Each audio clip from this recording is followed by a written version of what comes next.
हीना साहब और लालू यादव की मुलाकात के बाद 10 दिन का वक्त गुजर गया है और अभी तक दोनों तरफ से चुप्पी है। मामला क्यों फंसा है? सूत्रों के हवाले से जो खबर आई है वो खबर सुनकर आपको समझ में आ जाएगा कि अभी तक दोनों तरफ से चुप्पी क्यों है और ऐसा क्या मांग लिया शहाबुद्दीन साहब के परिवार ने कि लालू यादव ना निगल पा रहे हैं ना उगल पा रहे हैं। क्यों दोनों में अभी भी दोस्ती का फाइनल मोहर नहीं लगा है, हम आपको एक एक करके बताएंगे। आप देख रहे हैं द इंटरव्यू इंडिया, मेरा नाम हमजा है।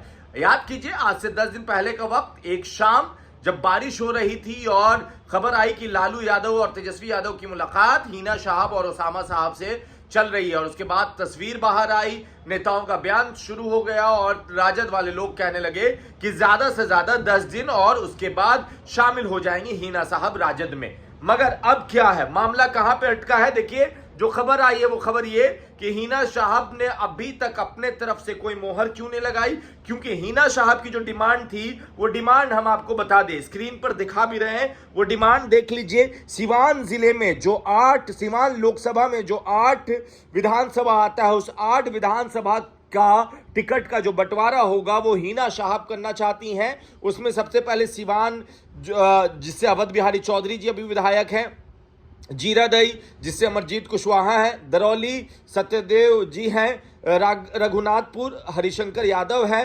दौरांदा करणजीत सिंह है, बरैया जहां से बच्चा पांडे हैं, गोरिया कोठी जहां से देवेश कांत है, और महाराजगंज। ये 8 सीटों पे जो टिकट बटेगा वो चाहती है हिना साहब कि वो बांटे और लालू यादव और तेजस्वी यादव इसी में असमंजस में है। और इसमें से 2 लोगों का टिकट भी कटने वाला है।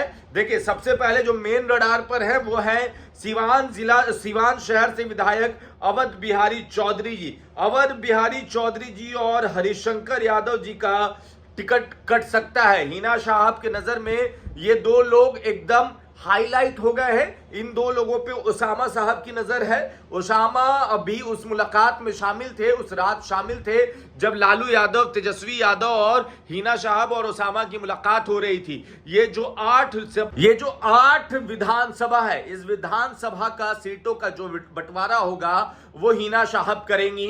ये उधर से प्रपोजल रख दिया गया है। जब शहाबुद्दीन साहब जिंदा थे तब भी इन 8 सीटों पे बंटवारा वही क्या करते थे, वो 8 से ज्यादा सीटों पे बंटवारा करते थे।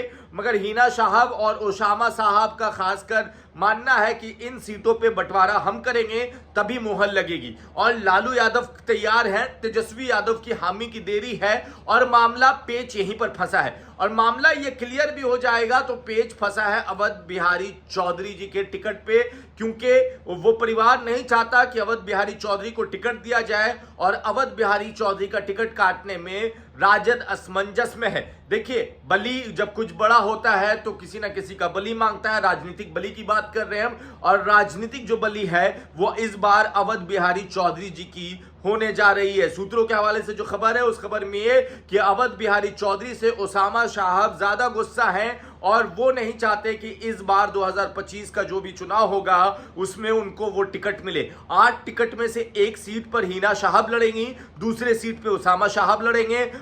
हरिशंकर यादव की जो सीट है उस सीट पे, रघुनाथपुर, उस सीट पे से ओसामा साहब चुनाव लड़ सकते हैं और बातें ये चल रही है। मगर राजद ने भी अभी तक मोहर नहीं लगाई है। हिना साहब ने भी उससे पीछे हटने का मन नहीं बनाया है। और यही बात है कि राजद परिवार में अभी हिना साहब का ऑफिशियल जो अनाउंसमेंट है वो नहीं हुआ है कि हाँ हम आपके साथ हैं। तो इन 8 सीटों को लेकर पेच फंसा हुआ है, इन 8 सीटों के उम्मीदवार को लेकर पेच फंसा हुआ है और ये कभी भी सॉल्व हो सकता है। इसीलिए जो खबर थी हमने सोचा आपको बताया जाए। आप देखते रहिए द इंटरव्यू इंडिया। धन्यवाद।